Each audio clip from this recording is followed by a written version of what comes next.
শুনেছি আল্লাহ যখন বান্দার উপরে খুশি হয়ে যায় তখন নাকি মেয়ে সন্তান দেন।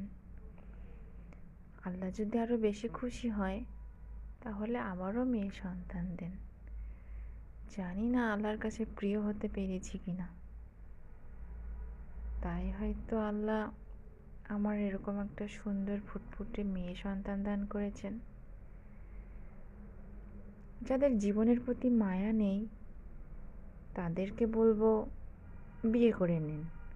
বিয়ের পরে যখন একটা সুন্দর ফুটফুটে বাবু হবে তখন দেখবেন মৃত্যুর কথা মনেও থাকবে না। আমার বাবুর জন্য সবাই দোয়া করবেন, আর সবার বাবুর প্রতি রইল আমার অনেক অনেক অনেক অনেক দোয়া।